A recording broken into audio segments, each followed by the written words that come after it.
Vámonos con unas cábalas globales para 2025, año en el que Donald Trump buscará la aprobación de un arancel lineal de 10% a todas las importaciones y hasta el 60% con los países con los que tiene balanza comercial deficitaria. China con deflación, bajo consumo interno y una nueva era de guerra comercial con Estados Unidos como sus principales desafíos. Y una Unión Europea sin capacidad de liderazgo por parte de Alemania y Francia, lo que propiciaría su colapso. En el presente capítulo de los podcasts de Sectorial, te compartimos nuestras principales cábalas en el orden mundial. Comencemos por Estados Unidos. Oxford Economics considera que la economía de este país en los últimos 15 años ha tenido una característica denominada el excepcionalismo. Eso se ve teniendo en cuenta un PIB per cápita que se ha consolidado como uno de los principales en las economías avanzadas. Ahora las preguntas radican sobre el 2025. ¿Será que ese excepcionalismo se va a mantener? ¿Cómo va a influir la política del nuevo gobierno en materia fiscal y en aspectos comerciales sobre las decisiones de la Reserva Federal? ¿Será que sí se va a alcanzar un objetivo de inflación del 2%? ¿Cómo van a ser todos los temas de política de migración afectando la disponibilidad de mano de obra? La respuesta sobre todos estos aspectos lo tienen los dos presidentes electos de Estados Unidos, Donald Trump e Elon Musk.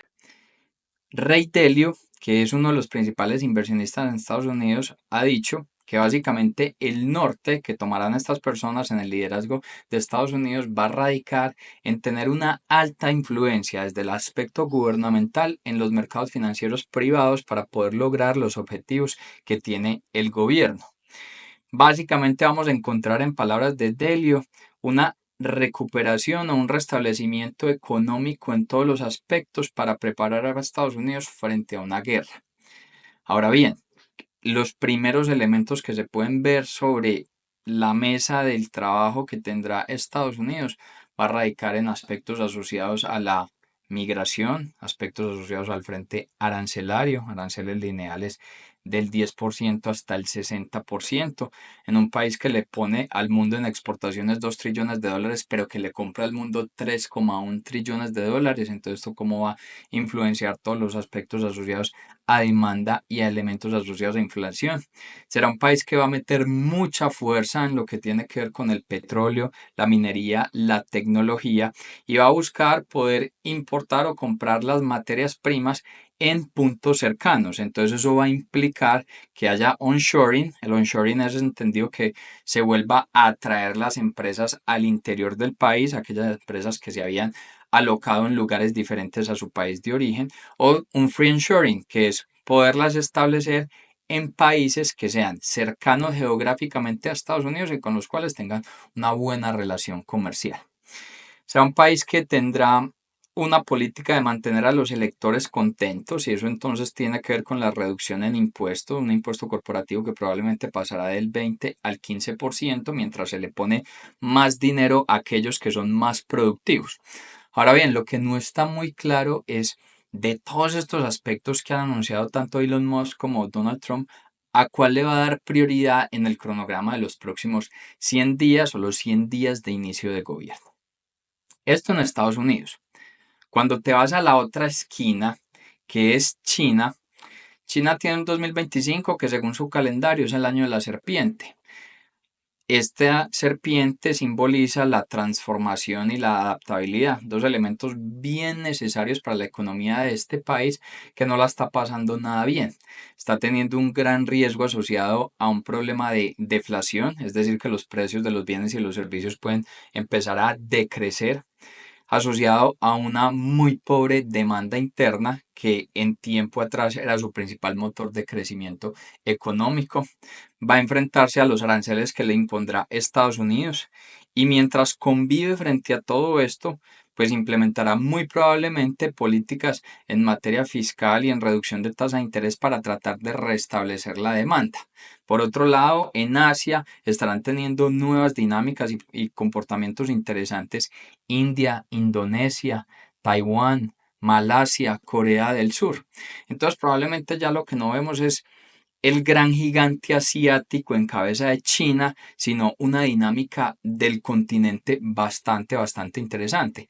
En el caso de China, pues pasaremos de ver un país que crecía anualmente el orden del 6,8% a ubicarse para el 2025 una tasa de crecimiento del 4,5% según el Fondo Monetario Internacional.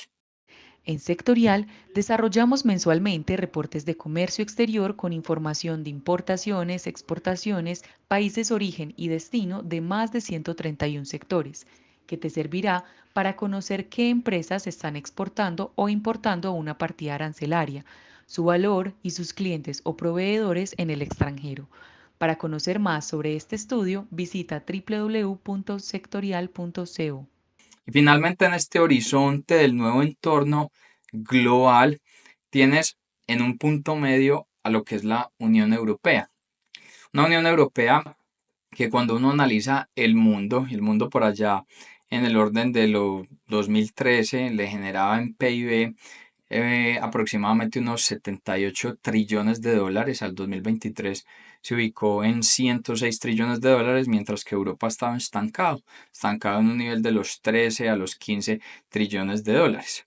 Este es un país que ha tenido que convivir con una crisis muy fuerte después del COVID, luego un problema gigante en el frente logístico y recientemente con los problemas de su vecino Rusia, pues una crisis energética bastante marcada.